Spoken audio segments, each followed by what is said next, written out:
자, 이 시간에는 우리가 어떻게 클래스 다이어그램을 코드로 생성하는지에 대해서 생각해 보도록 합시다. 이 시간에는 우리가 자바 코드를 기본으로 삼을 것이고요. 다시 말해서 어떤 클래스 다이어그램이 주어지면 어떻게 자바로 구현할 것인지, 혹은 우리 머릿속에 어떤 프로그램이 있다면 자바 코드로 생성하기 위해서, 혹은 자바 코드를 우리가 디자인하기 위해서 어떻게 클래스 다이어그램을 사용할 것인지에 대한 아이디어를 명확히 얻어보도록 하겠습니다. 기본적으로 클래스 다이어그램은 어떠한 소스 코드의 스트럭처를 결정하는 것이죠. 그래서 각각의 클래스가 어떠한 타입으로 구성되어 있는지, 또 그 클래스에는 어떤 애트리뷰트가 들어있고 어떠한 상태값이 들어있고 어떤 메소드가 들어있는지를 정의하게 되겠고요.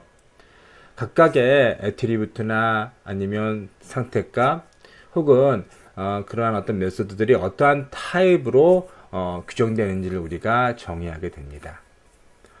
뿐만 아니라 우리가 클래스 다이어그램은 두 클래스 간의 관계 역시 정의하죠. 이를테면 디펜던시라든가 혹은 어소시에이션이라든가 컴포지션, 애그리게이션과 같은 그런 관계를 정의하게 되는데, 실제로 그런 정의된 관계, 어떠한 관계 속에 묶인 클래스를 코드로 만들 때, 자바 코드와 같은 OOP 코드로 만들 때 이 코드들이 어떻게 그 관계를 디자인하는지 혹은 정의하는지를 명확히 이해해야만 우리가 주어진 클래스 다이어그램을 자바 코드, OOP 코드로 바꿀 수 있고, 더 나아가서는 우리가 자바나 아니면 C++와 같은 OOP 코드를 OOP 랭귀지를 알고 있다고 가정을 하면 실제로 클래스 다이어그램을 어떻게 설계에 사용할 것인지에 대한 명확한 이해를 할 수 있습니다.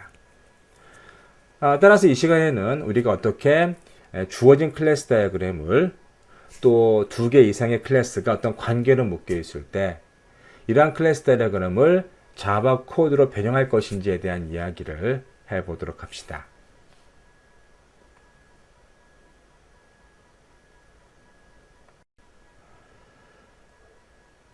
오늘 이야기할 순서는 우선 아예 우리가 자바를 처음 시작하시는 분들을 위해서 클래스, 어떻게 자바로 클래스를 구현하는지, 또 사실 어떤 OOP를 사용하는 데 있어서 가장 중요한 개념이라 할 수 있는 상속, 어떠한 클래스를, 어떠한 코드를 우리가 재사용할 수 있도록 하는 메커니즘인 상속이라는 개념을 어떻게 코드로 구현할 수 있는지 그 두 가지를 살펴보겠습니다.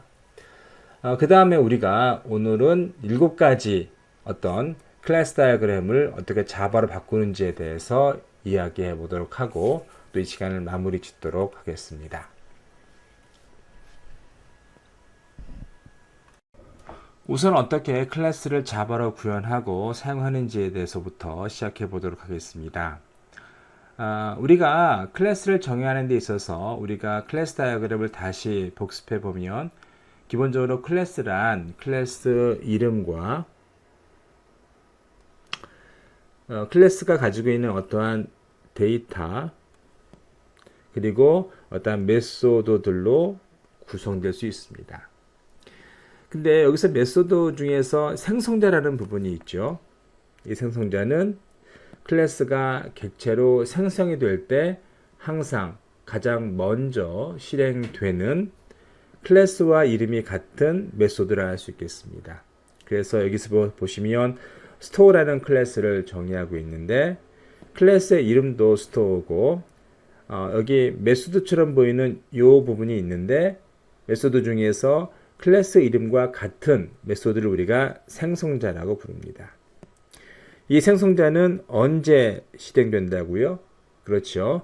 클래스가 이처럼 생성될 때, 객체로 생성될 때, 혹은 인스턴시에이트 될 때 이 부분이 수행이 됩니다. 자, 그래서 여기 보면 우리가 store라는 클래스를 정의하는데, public이라는 세 개의 멤버 변수를 정의하고 있습니다. public은 여기 그림에서 보시는 것처럼 어떠한 다른 클래스에서 이 변수들을 직접적으로 접근할 수가 있습니다. 여기서 보시면 store.name, store.item, store.totalmoney 이런 식으로 이러한 퍼블릭한 멤버 함수를 바로 접근을 했죠. 그래서 퍼블릭한 멤버 변수는 이렇게 다른 클래스 내에서 이 클래스가 생성이 되어 있다 하면 바로바로 직접적으로 불러 사용할 수가 있습니다. 메소드를 보시면 어떤 형태이죠? 네, 그렇죠. 어떤 함수 형태이죠. 여기 자 접근 제어자가 있고요. 여기는 뭐죠? 그렇죠. 함수의 타입이죠. 함수의 타입이라는 것은 함수가 끝났을 때 어떠한 값을 리턴한다고 하면 저 리턴 값의 타입을 가리키는 것입니다.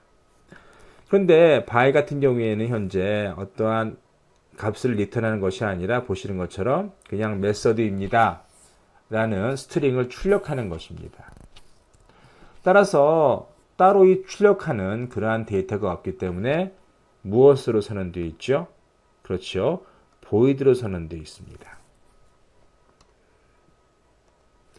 만약에 이 by가 어떠한 값을 리턴한다고 하면 우리 흔히 사용하는 return이라는 키워드를 사용해서 어떠한 값을 리턴하게 되고, 자 여기에 보이는 요 void라는 타입이 리턴 값의 타입으로 바뀌게 되는 것이죠. 자 위에 생성자를 보시면 어떻죠? 네, 아까 말씀드렸던 것처럼 클래스 이름과 생성자의 이름이 같죠. 그리고 여기서 보시면 우리가 어떠한 클래스를 생성할 때 기본적으로 어떠한 값을 세팅할 수 있을 텐데, 자 그런 세팅 값의 변수로 파라미터로 집어넣고 있습니다. 그래서 파라미터의 타입과 파라미터의 자 이런 아규먼트 이름이 들어가 있고요. 자 이것을 받아서 뭐 하고 있죠? 여기서는요. 그렇죠. 어떠한 클래스가 생성이 될 때 프린트문을 하나 찍는 것이죠. 그래서 어떠한 파라미터 값을 받아서 그 이름을 사용해서 프린트문을 실행하고 있습니다. 이것은 클래스가 생성될 때 항상 수행된다고 생각하시면 되겠습니다. 어떻게 사용하죠? 자, 이 부분이 이제 어떻게 우리가 사용할 것인지, 사용한다는 의미는 첫 번째로 클래스를 객체로 생성하는 것을 의미할 수 있고요. 클래스 내에 있는 어떠한 멤버 변수를 접근하거나 혹은 읽거나 쓰거나 혹은 어떠한 클래스 내에 있는 메소드를 사용하는 것을 우리가 보통 어떠한 클래스를 사용한다, 접근한다 혹은 생성한다 라고 얘기할 수 있습니다. 자 오른쪽을 보시면 이 부분이 뭐 하는 것이죠? 그렇죠. 클래스를 생성하는 놈입니다. 생성은 자 new라는 키워드를 사용하고 또 클래스 이름을 붙이고, 자 우리가 생성자에서 사용되는 이러한 파라미터를 집어넣어서 어떠한 클래스를 객체로 생성하게 됩니다. 여기서는 자 store라는 대문자로 시작한 클래스를 우리가 소문자로 시작되는 store라는 클래스로 생성하죠. 근데 이때 여러분께서 좀 주목해 보셔야 할 내용이 바로 여기 앞에 있는 타입이죠. 그래서 store라는 어떠한 객체는 무슨 타입이다? 자, store라는 타입이고, 자, 우리가 어떠한 클래스, store라는 클래스에서 생성을 해서 store라는 타입의 객체로 assign, 다시 말해서 레퍼런스를 주는 것이죠. 그래서 자, 여기 store라는 객체는 우리의 메모리 내에서 힙이라는 특정한 공간 내에서 하나 만들어질 것이고요. 이 store는 그 힙에 만들어진 store라는 객체의 레퍼런스, 다시 말해서 어떤 포인터를 갖게 됩니다. 자, 아래 보시면 자, 클래스 내에 있는 멤버 변수를 접근하는 것을 보실 수 있죠. 그래서 여기에 멤버 변수는 어떻습니까? 퍼블릭으로 선언되어 있기 때문에 자, 오른쪽에서와 같이 바로바로 뭐 가게 원, 상품 원, 1000이라는 값들을 어사인 할 수 있습니다. 또 아래에 두 줄을 보시면요. 아래에 세 줄을 보시면 자, 그 값들을 바로바로 우리가 불러다 사용할 수 있는 것이죠. 예, 불러다 사용할 수 있습니다. 이렇게 퍼블릭으로 된 멤버 변수는 어떻습니까? 자, 다른 객체 내에서 그 클래스가 객체로 생성이 되어 있다 하면 멤버 변수는 바로바로 직접적으로 쓰거나 읽을 수 있게 되는 것이죠. 자, 다시 한번 여기 보시면요. 여기 어떻게 멤버 변수를 접근합니까? 자, 객체의 이름이 있고요. 자, 단 노테이션을 쓰죠. 그래서 기본적으로 객체의 이름이 있고 닷을 써서 이 뒤에 뭐가 들어옵니까? 그렇죠. 여기에 멤버 변수라든가 혹은 어떠한 그 클래스 내에 있는 메소드가 들어올 수 있습니다. 그래서 여기서 보시면 어떻죠? 여기에 멤버 변수가 name이나 아이템이나 total money였기 때문에 자, 객체의 이름 .name, 자, 객체 store .item, 객체 store total money로 되어 있는 것이죠. 역시 같은 방식으로 public 멤버 변수를 읽고 있습니다. 자, 이것이 기본적으로 자바에서 클래스를 구현하는 가장 기본적인 방법이라 할 수 있겠습니다. 자, 그 다음에는 상속입니다. 객체지향 언어에서 가장 중요한 개념 중에 하나가 상속이죠. 상속은 말씀드렸던 것처럼 어떠한 코드를 리유즈하기 위한 가장 중요한 메커니즘 중에 하나입니다. 그래서 자기 부모 클래스에 있는 모든 속성과 상태값 혹은 메소드를 다른 클래스, 하위 클래스가 그대로 물려받아서 심지어 확장까지 할 수 있는 그런 기능을 가진 것이 보통 상속이라 할 수 있겠습니다. 또 부모 클래스가 어떠한 메소드를 수행하면서 했던 행동을 자, 자식 클래스는 그것을 다른 기능으로 대체할 수도 있습니다. 보통 우리가 오버라이드라고 부르는데 그래서 오버라이드 기능을 통해서 부모가 했던 행동을 똑같은 메소드를 할지라도 부모가 했던 행동을 좀 다르게 변형시킬 수도 있습니다. 여기 한 가지 예를 살펴보겠습니다. 자, 여기 parent라는 카페 보시죠. 아마 보시다시피 이것은 그냥 일반적인 클래스의 모양이죠. 그래서 우리가 앞선 장에서 살펴봤던 것처럼 클래스의 모양과 거의 다를 바가 없습니다. 보시는 것처럼 클래스라는 키워드가 있고 또 퍼블릭이라는 키워드도 이전에 살펴보셨습니다. 또한 여기 메소드를 보시면 자, 프린트 메뉴죠. 보이드 타입인데 이것은 프린트라는 이 그 메소드가 단지 요 한 줄을 찍어 주고서 자, 이 메소드를 호출한 누군가에게 리턴하는 값이 없기 때문에 보이드로 선언된 것이라 할 수 있겠습니다. 자, 더 중요한 것은 우리가 이 페런트 카페의 속성과 메소드를 물려받은 차일드 카페가 되는 것이죠. 차일드 카페는 어떻게 페런트 카페를 상속합니까? 기본적으로 키워드를 사용하죠. 여기 보시면 extends라는 키워드를 사용해서 페런트 카페를 차일드 카페가 그대로 물려받고 있습니다. 자, 앞서 페런트 카페는 생성자가 존재하지 않았지만 여기에서는 생성자가 하나 있네요. 자, child 카페 클래스 이름과 동일한 이름의 메소드 child 카페가 있고요. 이 child 카페는 객체로 생성이 될 때 두 가지 파라미터를 인수로 받습니다. 스트링 타입의 카피와 그리고 인티저 타입의 price가 되는 것이죠. 그래서 커피와 price를 자, 이렇게 인수로 받아서 자, this coffee, this price인데 이것은 어떻습니까? 지금 child 카페에 페런트 카페의 스트링이나 프라이스처럼 자, 멤버 변수가 존재하지 않죠. 하지만 차일드 카페가 페런트 카페의 모든 속성을 물려받았기 때문에 자, 차일드 카페의 멤버 변수로 스트링 타입의 커피나 인티저 타입의 프라이스가 없어도 이것이 그대로 있다고 볼 수 있는 것이죠. 그래서 여기 그림에서 보시는 것처럼 자, 차일드 카페가 객체로 생성될 때 수행되는 생성자가 실행이 되면서 커피와 프라이스를 파라미터로 인수를 받죠.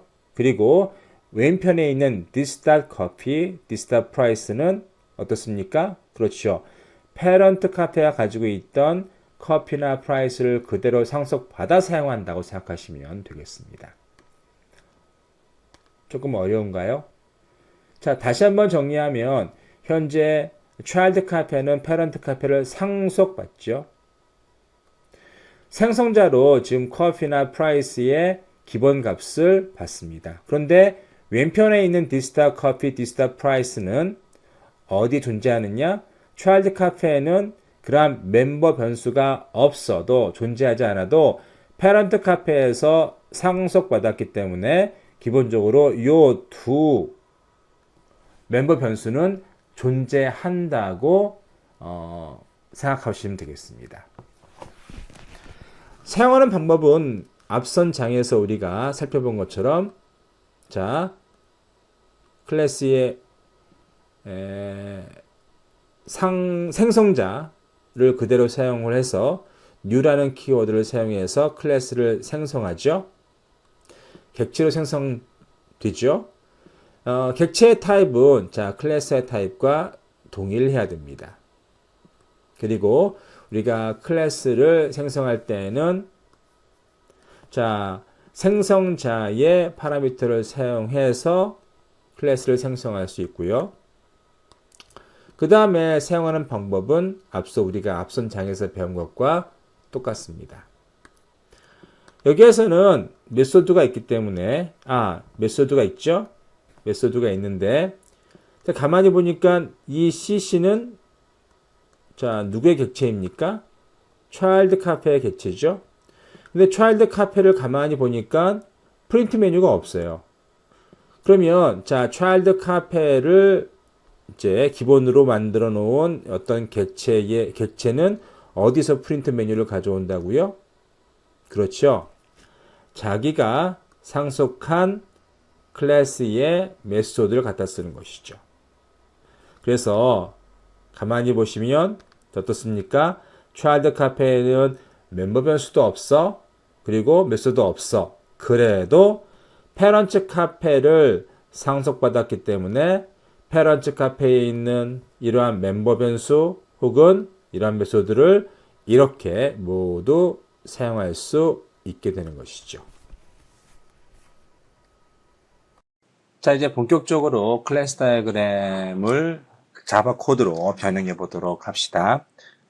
우선 기본적으로 우리가 어떻게 기본 클래스를 자바 코드로 변형하는지를 살펴보도록 합시다. 일반적으로 클래스 다이어그램은 우리가 잘 알고 있는 OOP 프로그래밍 랭귀지, 이를테면 자바라든가 C++와 잘 맞도록 설계되어 있습니다. 달리 말하면 클래스 다이어그램이 표준인 셈이 되는 것인데요. 자, 여기 보시면 왼편에 클래스 다이어그램이 얘가 나오고 있죠. 자, 이 클래스 다이어그램은 매우 단순합니다. 일반적으로 클래스 다이어그램은 클래스의 이름과 그리고 어떤 애트리뷰트, 상태, 그리고 내부 함수들, 메소드라 부르는 내부 함수들로 구성이 되어 있는데 이 클래스는 좀 더 단순하죠. 메소드가 없이 단지 애트리뷰트, 데이터로만 구성이 되어 있습니다. 그래서 보시는 것처럼 person이라는 이름이 있고요. 자, 이렇게 person이라는 이름을 보실 수 있고요. 그 다음에 자, 애트리뷰트, 두 가지 애트리뷰트가 있죠. 스트링 타입의 name과 그리고 인티저 타입의 age가 있습니다. 앞에 마이너스라고 표시되어 있는 이 부분은 뭔지 아시겠죠? 이것이 access modifier, 즉 접근 제어자입니다. 자, 마이너스이기 때문에 이것은 우리가 private로 이해해야 되고요. 그 외로 뭐 플러스라든가 혹은 샵 등이 있을 수 있습니다. 그래서 플러스는 public이고 샵은 protected. 우리 수업 시간에 이미 공부를 한 것으로 기억하는데요. 여기서는 마이너스이기 때문에 private입니다. 그래서 name이나 age는 다른 데에서 직접 제어할 수 없는, 접근할 수 없는 그러한 내부 변수가 되겠습니다. 자, 이것은 어떻게 자바 프로그래밍 랭귀지로 변형이 가능할까요? 오른쪽에 그 예가 나와 있는데 우선 퍼스는 클래스이기 때문에 자바에서 클래스를 선언할 때 사용하는 키워드인 클래스가 붙었고요. 자, 이 클래스의 기본적인 접근 제어자가 public이다 라고 해서 public을 앞에 붙여놓은 것이고요. 안에 애트리뷰트는 그림에서 보시는 것처럼 1:1 매핑이 가능하죠. 자, 마이너스는 private로, 그리고 name은 변수의 이름으로, 그리고 변수의 타입은 뒤에 스트링 여기 있죠. 이것이 변수의 타입으로 그대로 가 있습니다. 마찬가지로 age도 같은 방식으로 private, 그리고 변수 이름, 타입. 자, 1:1 매핑이 거의 가능하죠. 자, 이렇게 클래스 다이어그램의 단독 클래스는 다른 클래스와 어떤 연관 관계가 없다면 기계적으로 바꿀 수 있습니다. 다시 말해서 시스테믹한 방법으로, 기계적인 방법으로 우리가 알고리즘믹하게 무엇은 무엇, 무엇은 무엇, 무엇은 무엇 이렇게 1:1 관계로 변형이 가능합니다. 다음 클래스의 예를 보시면 앞선 퍼슨 클래스보다 조금 더 많은 기능을 가지고 있는 클래스를 할 수 있겠는데요. 보시면 지금 아래에 자, public access modifier를 가진, 접근 제어를 가진 person이라는 어떠한 메소드가 정의가 되었죠. 그런데 가만히 보니까 클래스의 이름과 이 메소드의 이름이 같죠. 무엇을 의미합니까? 맞습니다. 이 person은 자, constructor입니다.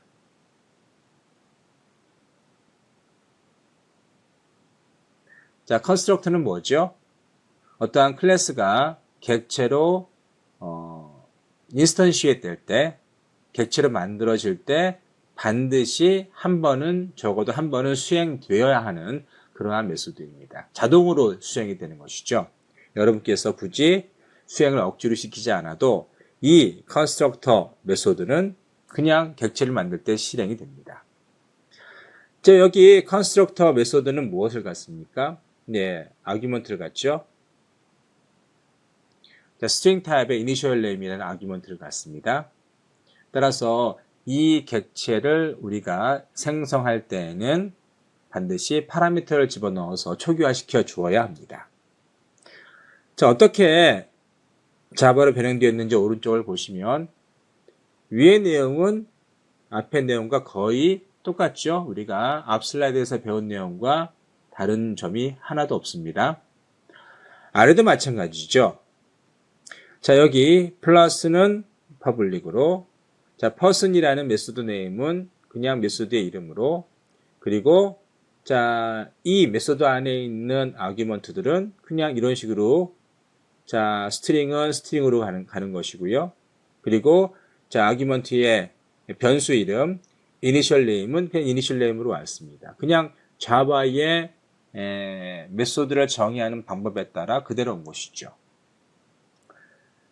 자, 왼쪽에 있는 person에 없는 정보가 지금 오른쪽에 있는 자바 프로그램에 있죠. 어떤 점이 그런가요? 맞습니다. 이 부분이 지금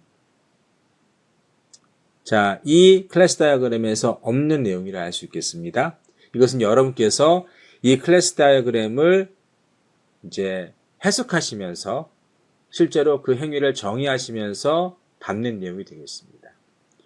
그래서 자, 이 클래스 다이어그램에서 우리가 추출할 수 있는 것은 정말 왼쪽에 있는 자바 프로그램의 뼈대, 뭐 이런 것들이라든가 어떤 선언이라든가 함수의 타입, 형태, 이런 것 등등은 그대로 시스테믹하게 올 수 있지만 실제로 메소드의 비헤이비어 같은 경우에는 클래스 다이어그램이 담고 있지 않습니다.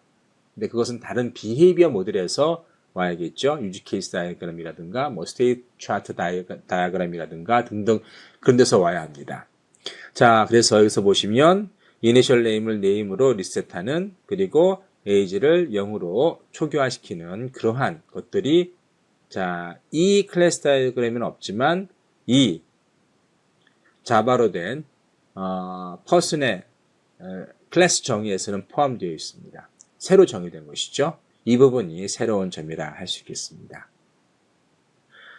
자, 이거보다 조금 더 발전한 것이 이제 컨스트럭터 외에 다른 메소드를 가진 퍼슨 클래스인데요. 여기도 똑같습니다. 단지 무엇이 없죠? 네. 여기 벌써 보시면 이 void라는 것이죠. void는 무엇입니까? 어떠한 그 메소드가 return 값을 갖지 않을 때 void라는 그 타입을 사용하죠. 그래서 여기서는 print person이라는 내부 함수 메소드를 갖는데 자, 앞서 우리 뭐 name이나 age나 person은 모두 잘 정의했고요. 자, 세 번째 메소드는 어떻습니까? 이런 식으로 그냥 정의가 되는 거죠. 그래서 메소드의 타입인 void는 여기에 이렇게 와 있고요. 자, 플러스는 당연히 퍼블릭으로 그대로 매핑이 가능한 것이죠. 그리고 메소드의 이름이 여기 와 있고, 자, 메소드의 파라미터 혹은 아규먼트가 전혀 없기 때문에 빈 채 남겨두었습니다. 그리고 나머지는 여러분께서 클래스 다이어그램에서 없는 정보를 여러분이 직접 비헤이비어 모델이나 아니면 리퀘어먼트를 통해서 만들어야 하는 부분이 되겠습니다.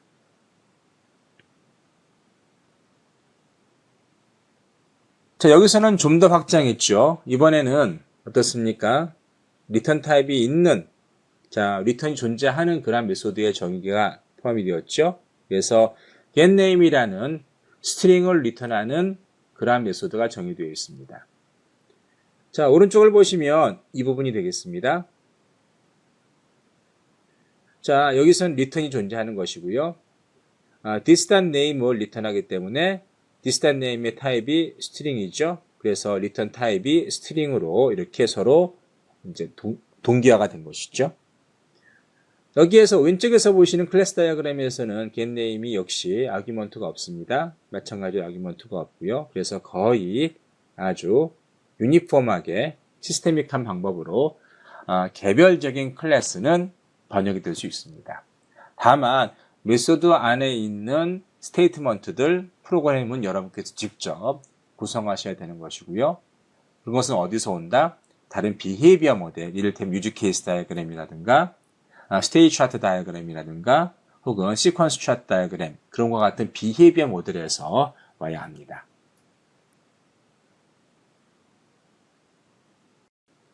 자, 그 다음은 일반화이죠.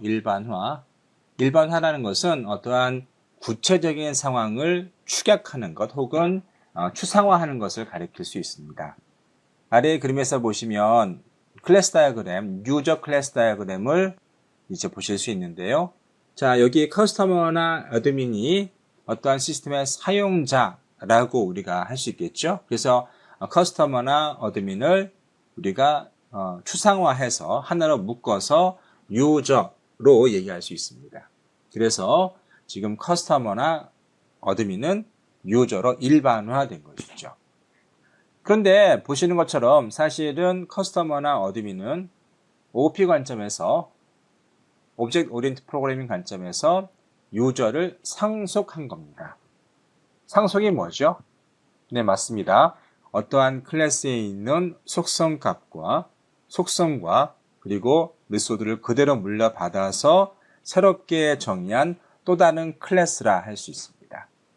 다만 이 새로운 클래스는 다른 기능을 추가하거나 아니면 내가 상속한 클래스의 특정한 메소드를 override, 다시 말해서 재정의할 수 있습니다. 자, 제가 지금까지 말한 것들이 지금 보시는 그림 내에 다 들어있는데요. 우선 보시면 지금 유저가 보이죠? 이 유저가 소위 말해서 자, 상속하는 어떠한 애트리뷰트나 메소드를 상속하는 클래스가 되는 것이고요. 커스터머나 어드민은 상속받는 클래스입니다. 상속하는 클래스는 그냥 일반 클래스의 타입과 일반 클래스의 모형과 똑같습니다. 자, 보시면 유저, 그리고 id, 스트링, 그리고 패스워드 스트링, 그리고 앞에 여기 접근 제어자가 있죠. 그리고 앞에서도 우리가 고려했던 것처럼 메소드를 정의하는데 void, 자, 이 메소드의 리턴 타입이 되는 것이고 플러스는 이 메소드의 접근 제어자, 여기는 퍼블릭이 되겠습니다. 자, 오른쪽에 보시면 역시 우리가 앞 슬라이드에서 다루었던 것처럼 그냥 클래스가 그대로 1:1 매핑으로 이렇게 만들어질 수 있다는 사실을 보실 수 있고요. 자, 아래에 보시면 지금 커스터머가 어드민이 유저로부터 뭔가를 상속하죠. 그런데 주의해 보셔야 할 것이 보시면 이 부분입니다. 사실은 여기 로긴 땡땡 보이드, 로긴 땡땡 보이드가 보이는데 이것은 유저에 있는 로긴 땡땡 보이드를 그대로 물려받았다고 보실 수 있는데요. 그런데 다른 건 없잖아요. 아이디나 패스워드는 없죠. 자, 이 말을 어떻게 해석하시면 되는가 하면, 자, 커스터머나 어드민은 아이디나 패스워드는 그대로 물려받지만, 로gin은 물려받아요. 무엇만? 타입만 물려받고, 그 안에 있는 비헤이비어는 새로 정의하겠다는 의지를 커스터머가 어드민이 가지고 있다는 그런 뜻이 되겠습니다. 다시 말해서, 유저에 있는 로gin을 그대로 사용하는 것이 아니라 커스터머나 어드민은 로gin을 다시 정의하겠다라는 뜻이죠. 자, 우리는 그것을 오버라이드라 부릅니다. 그래서 오른쪽에서 보시면 자, 커스터머나 어드민은 자, 유저를 자바 랭귀지에서는 특정한 클래스를 내가 상속받을 때에는 extens라는 것을 씁니다. 그래서 유저는 클래스여야 되고요. 만약에 내가 상속받는 것이 인터페이스라면 extended가 아니라 implement를 씁니다. 구현하겠다라는 뜻의 implement를 쓰고요. 여기서는 유저가 클래스이기 때문에 extended를 사용해서 커스터머가 유저를 상속받았다 라고 표현하고 있는 것이고요. 여기 왼편에 클래스 다이어그램에서 커스터머나 어드민이 로gin을 뭐하고 있죠? 그렇죠. 재정의 오버라이드 하고 있죠. 그래서 오버라이드라는 어떠한 지시자를 통해서 실제로 로gin이 재정이 되고 있습니다. 자, 이것을 정의하지 않았다면 우리가 그대로 유저에 있는 로gin과 또 아이디나 패스워드를 그대로 사용하는 것이죠. 여기 지금 커스터머에 따로 위에 있는 유저의 아이디나 패스워드는 따로 정의하지 않고 있죠. 그 말은 무슨 말인가 하면 커스터머나 어드민은 유저에 있는 속성 아이디나 패스워드는 그대로 사용한다는 뜻이 되겠고요. 다만 자, 로gin만 새로 정의한다는 그런 의미가 되겠습니다. 자, 그 다음으로 실체화, realization인데요. 일반적으로 realization은 구현 혹은 어떠한 실체화라고 이해하시면 되겠습니다. 주로 OOP 랭귀지에서는 인터페이스를 구현할 때 우리가 realization을 한다라고 얘기할 수 있겠습니다. 그래서 클래스 다이어그램에서는 어떠한 인터페이스를 구현하는 것을 realization이라고 부르는 것이고요. 사실 상속과 거의 대동소이하지만 특히 realization은 어떠한 데이터를 물려받는 것이 아니라 메소드, 어떠한 비헤이비어만 물려받고 싶다고 하면 자, 클래스가 아니라 무엇으로? 인터페이스로 우리가 물려받을 수 있습니다. 자, 왼편에 보시는 클래스 다이어그램을 보시면 인터페이스로 check logic이 정의되어 있습니다. 선언되어 있죠. 자, 안에 is2라는 부올린 타입의 어떠한 메소드가 선언되어 있습니다. 이건 선언되어 있는 것이고요. 그러면 아래에 보시는 데이터 체크 로직은 반드시 뭐 해야 되는가 하면 인터페이스를 상속, 구현 혹은 실체화하기 때문에 is true를 반드시 뭐 해야 합니까? 구현해야 됩니다. 여기서는 선언이라 할 수 있습니다. 인터페이스에서는 어떠한 메소드를 선언하고요. 자, 이 인터페이스를 구현하는 클래스에서는 반드시 무엇입니까? 이 메소드를 구현해야 됩니다. 자, 왼편에 이제 이걸 그대로 구현한 클래스를 보실 수 있는데요. 자, 위에 보시면 인터페이스를 구현하고 있죠. 그래서 클래스 대신 요 위에 스테레오타입이 인터페이스이기 때문에 자바에서는 인터페이스로 자, 이렇게 선언할 수 있도록 도와주고요. 그래서 public interface check logic이라는 인터페이스를 선언하고 있는 것이죠. 정의하는 것이고요. 그리고 아래에 보시면 isTrue라는 boolean 타입의 메소드를 선언했습니다. 네. 자, 이제 여기 사실은 이게 데이트인데요. 이건 오타입니다. 어떤 데이트 체크 로직은 체크 로직이 인터페이스이기 때문에 자바에서는 인터페이스를 상속할 때에는 implement를 쓴다. 앞에서 말씀드렸죠. 그래서 체크 로직을 구현해서 데이트 체크 로직이 만들어집니다. 그리고 그랬죠. 그 인터페이스에서 선언한 메소드들은 반드시 뭐 돼야 한다고요? 구현되어야 됩니다. 오버라이드 돼야 되는 것이죠. 자, 그래서 보시면 데이트 체크 로직을 구현하면서 isTrue를 이런 식으로 구현했습니다. 뭔지 아시겠죠? 이것이 인터페이스라면 반드시 오버라이드 시킬 수밖에 없죠. 왜냐하면 인터페이스에서는 어떠한 메소드를 정의하지 않습니다. 선언만 합니다. 이러이러한 타입의 메소드를 반드시 너희들이 만들어야 된다 라고 요구하는 것입니다. 그러면 자, 이러한 인터페이스를 상속한 어떤 클래스는 반드시 오버라이드를 통해서 인터페이스에서 요구한 메소드를 반드시 이것처럼 구현해야 되는 것이죠. 자, 좀 눈여겨보셔야 됩니다. 자, 이것이 인터페이스라는 클래스 다이어그램의 모양이고요. 이것은 상속의 의미죠. 클래스의 상속과 똑같은 표현을 사용합니다. 그리고 아래에 보시면 자, 체크 로직이라는 인터페이스를 상속한 데이트 체크 로직이 있고요. 자, 인터페이스에서 요구한 선언된 메소드는 반드시 이 안에서 오버라이드, 구현되어야 합니다. 자, 그 다음으로 디펜던시인데요. 디펜던시는 어떤 클래스가 어떤 클래스에 의존적이다 라는 그런 의미가 되겠죠. 그래서 왼편에서 보시면 클래스 다이어그램의 디펜던스 노테이션을 보실 수 있는데요. 지금 유저가 스케줄이라는 클래스에 의존적입니다. 그래서 여기 점선으로 된 화살표 그리고 그 에로에 그러니까 화살표에 헤드가 오픈되어 있는 그러한 화살표를 가진 그러한 클래스 다이어그램의 디펜던시 노테이션을 보시고 계신 것이고요. 그래서 여기에서는 유저가 스케줄을 의존하고 있다라는 그러한 표시가 되겠습니다. 그럼 의존이란 말이 뭘까요? 사실 의존이라는 말은 여러 가지 의미로 해석될 수 있겠지만 프로그램 언어에서 특히 오브젝트 오리엔티드 프로그래밍 언어에서는 어떠한 타입에 의존적이다 라고 이해하시면 되겠습니다. 혹은 그 타입을 내가 사용하거나 혹은 그 객체를 내가 선언에 사용하거나 라는 의미로 생각하시면 되겠습니다.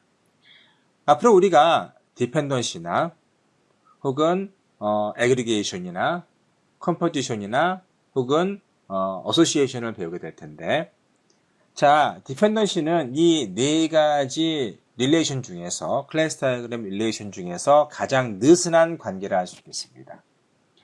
가장 강한 관계는 컴포지션이고요. 조금 덜 강한 관계가 일반적으로 애그리게이션이라고 생각하실 수 있고요. 그보다 조금 더 느슨한 관계가 어소시에이션입니다. 그래서 디펜던시, 어소시에이션, 애그리게이션, 컴포지션 순으로 클래스 간의 어떤 그 결합성 그런 것들이 강해집니다. 자, 그래서 여기서 보시면 지금 유저가 클래스에 의존적이죠. 오른쪽 보시면 이걸 어떻게 자바 프로그래밍 랭귀지로 구현할 수 있는지를 보실 수 있습니다.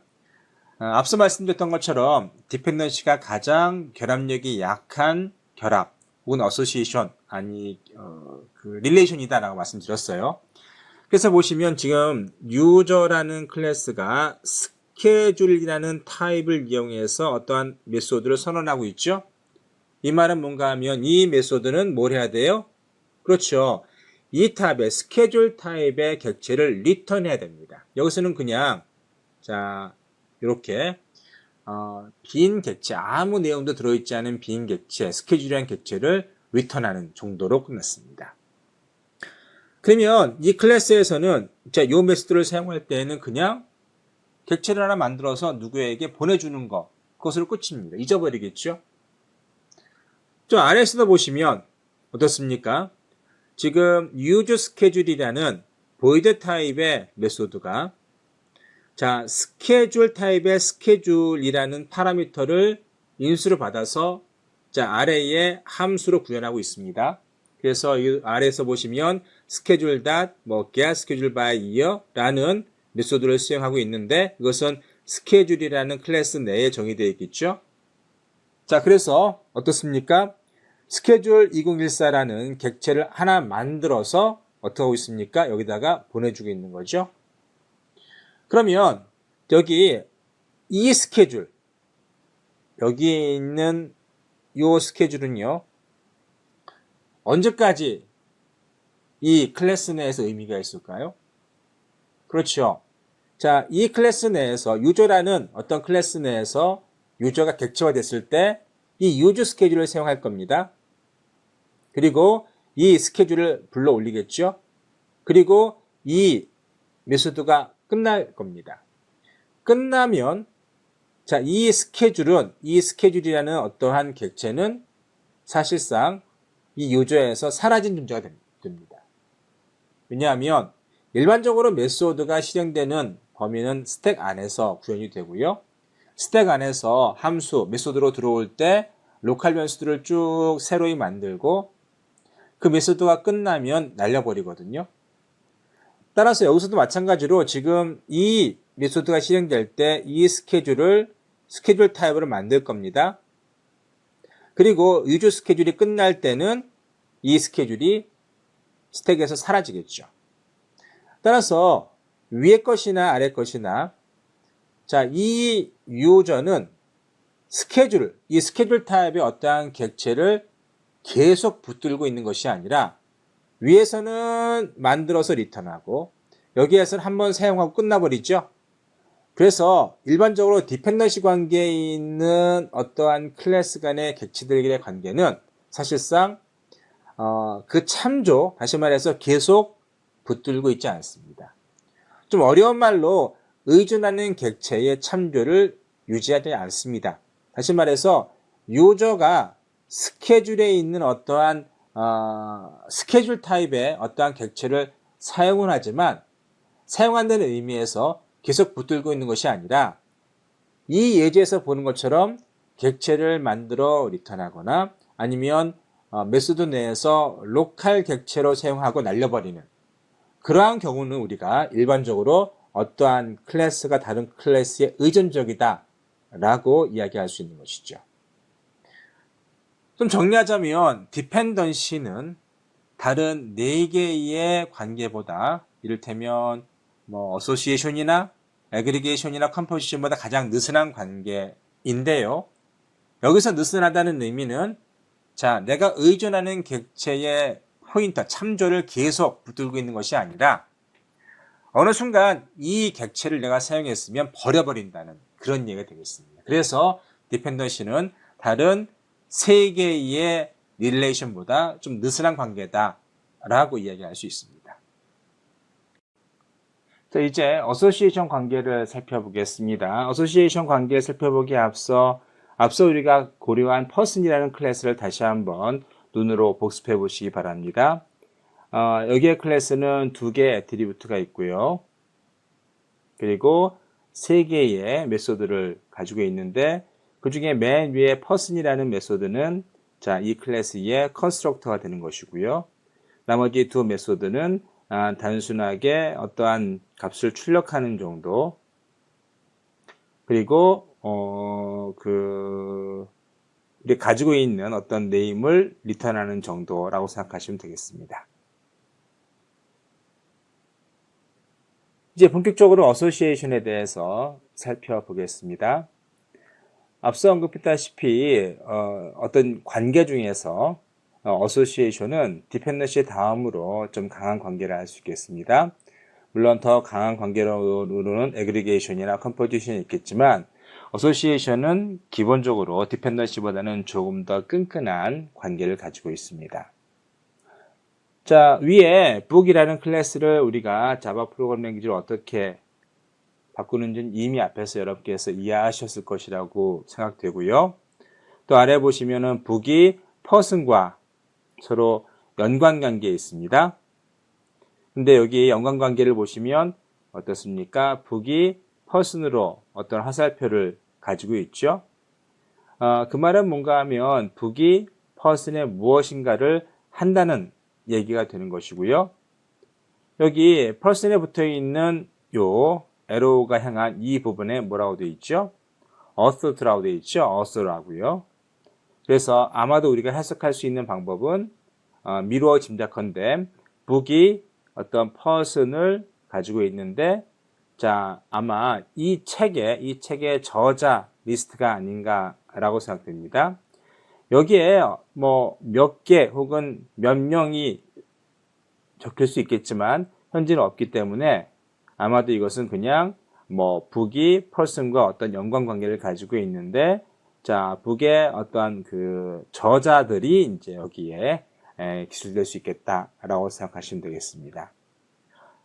자, 여기 book은 어떻죠? 스트링 타입의 네임과 퍼블리셔가 있고요. person은 슬라이드에서 보신 그 person이라고 생각하시면 되겠습니다. 그런데 여기 보시면 어떻습니까? 자, 그렇죠. 여기 보시면 맨 아랫줄에 자, person 타입의 author가 있는 거죠. 여기는 author가 한 명이네요. 자, 하나만 있습니다. 이건 뭐죠? 그렇죠. person, 클래스 타입의 어떠한 변수인데 이렇게 적어놓으면 어떠한 객체를 만드는 것이 아니라 객체를 레퍼런스, 가리킬 수 있는 어떠한 레퍼런스를 선언하는 것이다 라고 생각하시면 되겠습니다. 레퍼런스라는 것은 우리가 어떠한 객체를 실제로 메모리에 만들 수 있습니다. 근데 레퍼런스라는 것은 특정한 메모리 영역인데 이 객체를 가리킬 수 있는 자, 이 객체의 제일 첫 어드레스를 담을 수 있는 어떤 메모리 공간이라고 생각하시면 좀 더 이해가 쉽겠습니다. 자, 그런데 여기 보시면 book이 person을 타입으로 해서 author의 레퍼런스를 만들었죠. 그리고 이 클래스가 만들어질 때에는 이 author가 항상 존재합니다. 다시 말해서 book이 오브젝트로 만들어져서 오브젝트가 사라지기 전까지는 이 author의 공간은 항상 유지되는 것이죠. 뭐 생명주기까지 같이 하지는 않겠지만 어쨌든 이 author라는 레퍼런스 오브젝트의 person 타입의 레퍼런스는 계속 book이 살아있는 한, book의 객체가 살아있는 한 살아있게 되는 것이죠. 그래서 어소시에이션은 앞서 우리가 살펴본 디펜던시와는 달리 의존하는 객체의 참조를 유지합니다. 여기에서는 누가 누구를 의존하죠?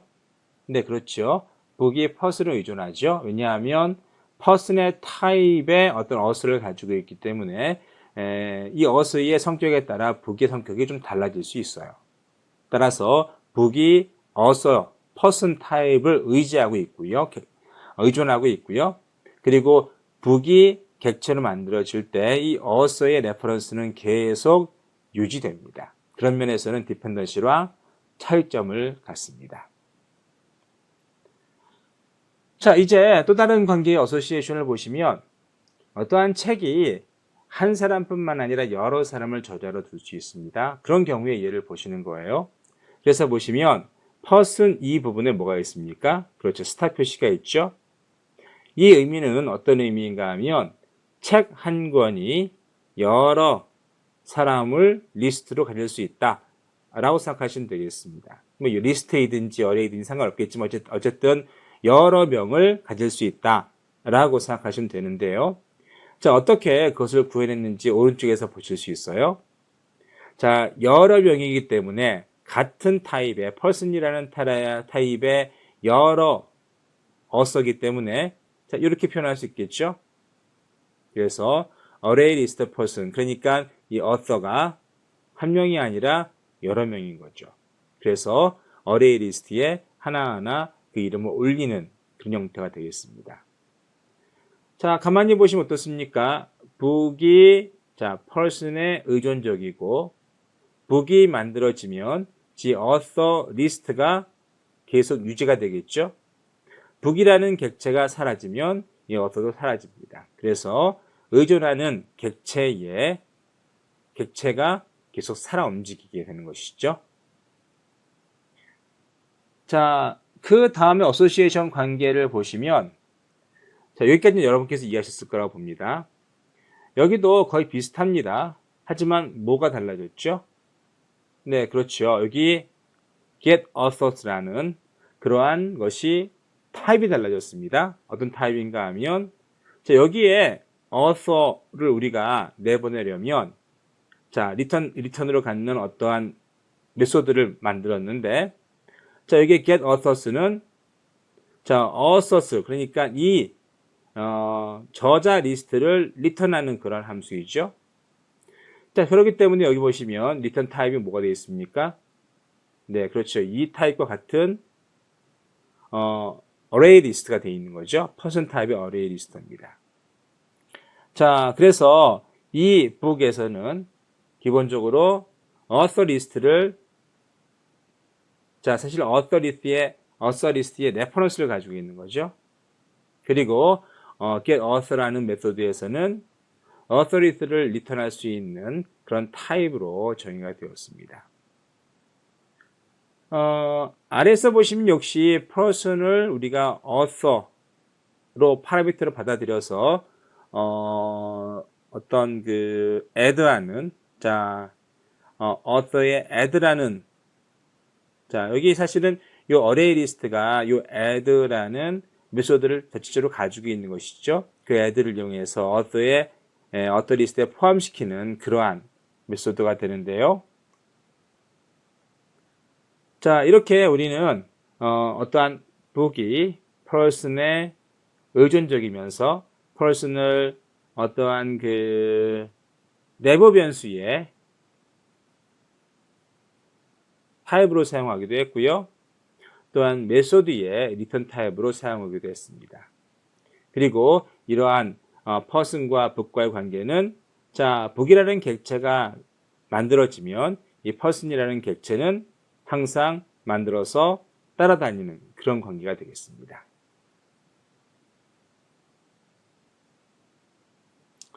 자, 그 다음으로 이번에는 book과 person 사이에 화살표가 사라졌죠.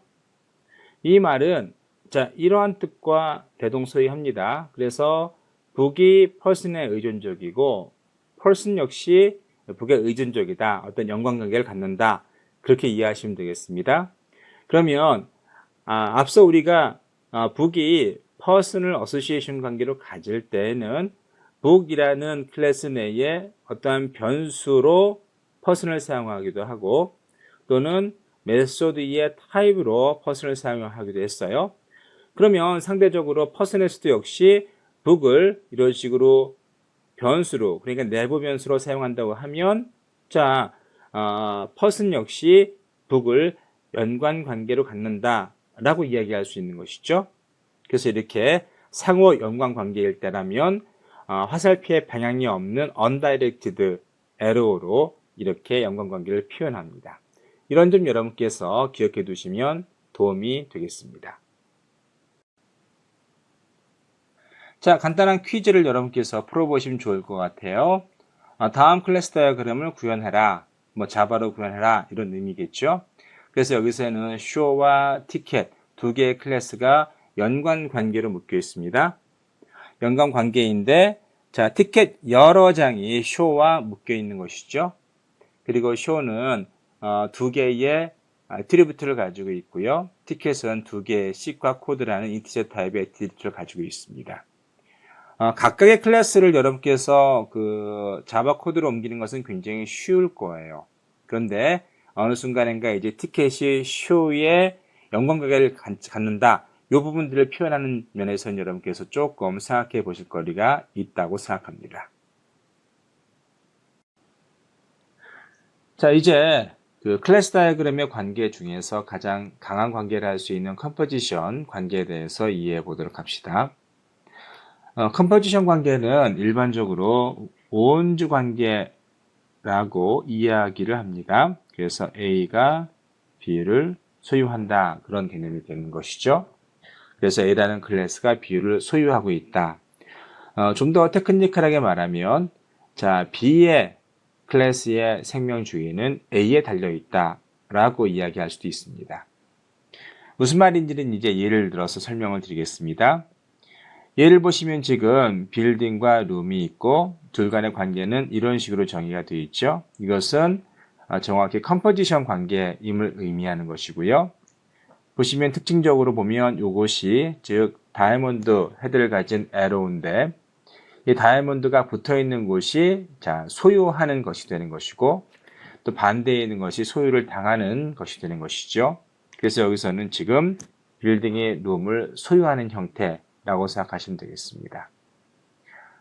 그러면 달리 말하면 이제 룸이라는 클래스의 생명 주기는 빌딩에 디펜던트하다, 달려있다 라고 얘기할 수 있는데 자 이제 이것이 어떻게 자바 프로그래밍 랭귀지에서 구현되는지를 오른쪽에서 보실 수 있습니다. 여기에 두 개의 소스 코드가 있죠. 자, 빌딩 1과 빌딩 2가 있죠. 그래서 이것과 이것이 서로 다른 코드입니다. 우선 위에 걸 보시면 자, 빌딩이라는 클래스가 무엇이 있습니까? 룸이라는 어떠한 변수가 있는 것이죠.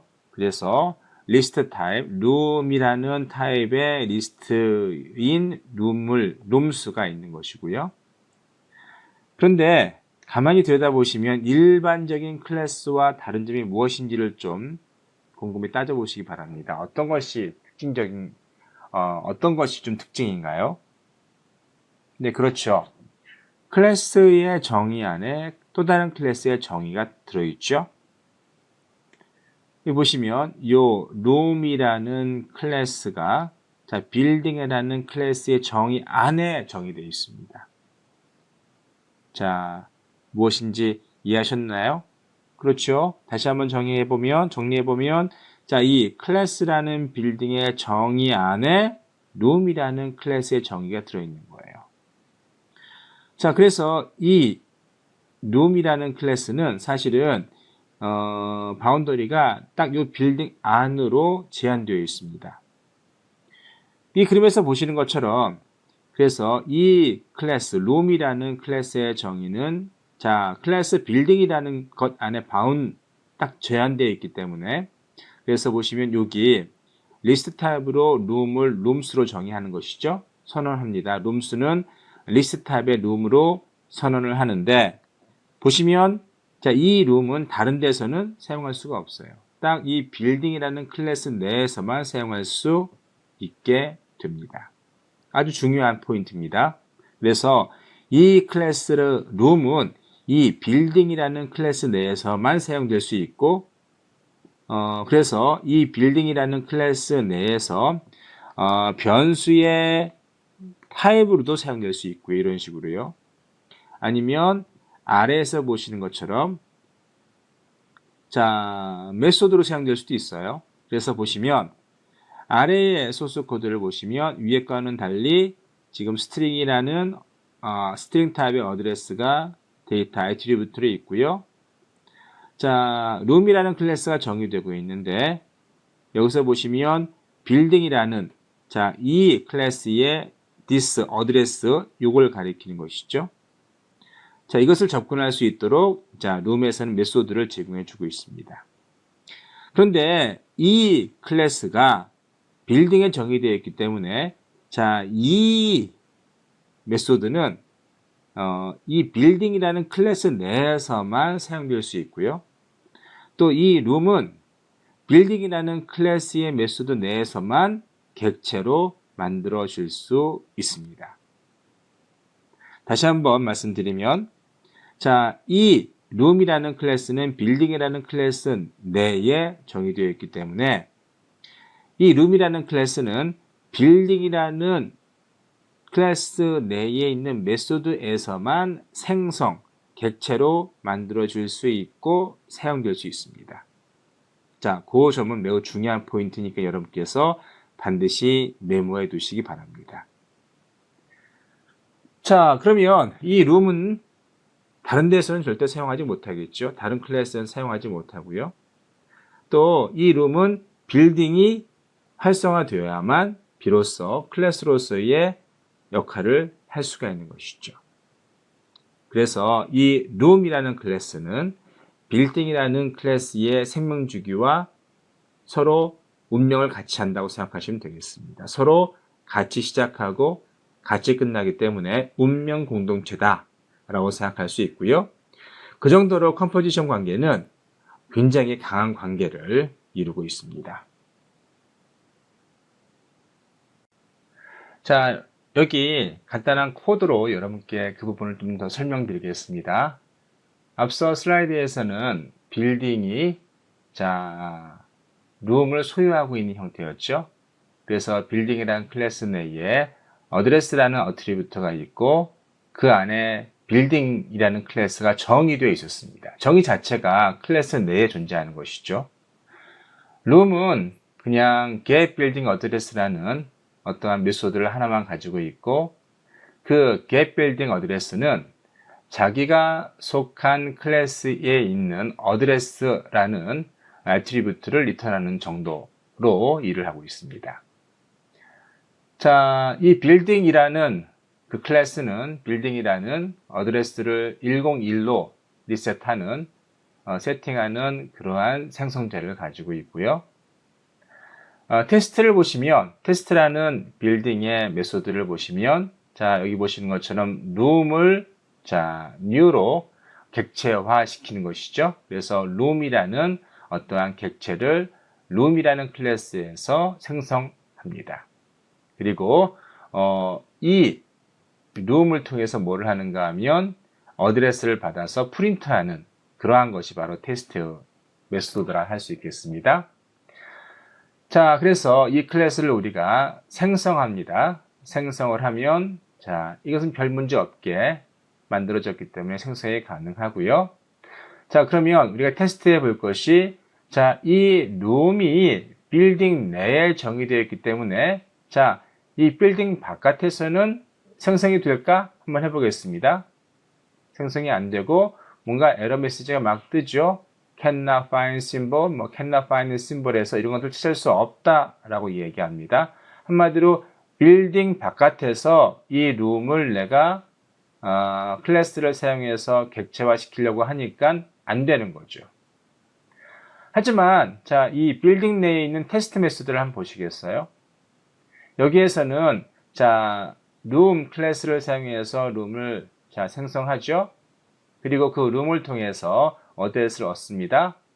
자, 이것이 가능한지를 한번 보려면 자, 빌딩 클래스를 생성한 BLDG라는 클래스를 우리가 사용해서 테스트를 한번 돌려보면 101이 나오면 결과적으로 얘가 뭐를 호출하는가 하면 room.getBuildingAddress 그리고 room은 어떻습니까? room이라는 클래스 생성된 객체이죠. 그러면 자, 이 테스트는 room이라는 어떠한 객체를 통해서 이 메소드를 실행해서 어드레스를 출력합니다. 그래서 이 룸이 잘 만들어지고 또 잘 동작한다고 생각해 볼 수 있겠죠. 자, 그래서 이제 BLDG.test를 우리가 실행해 보면 자, 101 잘 찍히죠. 이 말은 요 룸이라는 객체가 동작을 잘 한다는 의미가 되겠습니다. 자, 이 코드에서 우리가 알 수 있는 점은 무엇입니까? 자, 빌딩이, 자, 여기 보시면, 룸을 소유한 관계죠. 다시 말해서 자, 룸이라는 클래스의 생명 주기는 빌딩이라는 클래스의 생명 주기와 운명을 같이 하는 컴포지션 관계입니다. 또한 이 룸이라는 클래스는 이 빌딩이라는 클래스 내에서만 정의가 가능하고 객체로 생성이 가능하고 사용이 가능한 것이죠. 보시다시피 여기서 객체가 생성이 되었고, 자, 이 객체는 이 클래스 내에서만 사용되었습니다. 자, 마지막으로 클래스 다이어그램에서 우리가 다룰 수 있는 관계 중에 하나가 바로 애그리게이션입니다. 애그리게이션은 앞서 우리가 공부한 컴포지션보다는 조금 더 느슨한 관계로서 일반적으로 해저 관계로 이야기합니다. A라는 클래스가 B 클래스를 해저하다. 다시 말해서 가지고 있다라는 뜻이죠. 어라는 의미는 일반적으로 이것이 여러 개일 수도 있고 한 개일 수도 있고 두 개일 수도 있고 심지어 없을 수도 있습니다. 그렇다고 해서 A가 존재의 의미가 사라지는 것은 아니란 의미가 되는 것이고요. 자, 예를 보시면 지금 카가 있고 휠이 있는데 여러분께서 이해하시는 것처럼 자동차는 바퀴들이 존재해야 됩니다. 바퀴가 4개가 되었든 5개가 되었든 6개가 되었든 바퀴가 있어야만 그걸 차라 할 수 있겠죠. 근데 여기서는 지금 휠이 카에게 소유당하지만 카가 휠을 가지고 있겠지만 여기서는 조금 컴포지션 관계가 아니라 느슨한 어그리게이션 관계입니다. 그래서 차가 휠을 가지고 있는 정도라고 생각하시면 되겠고요.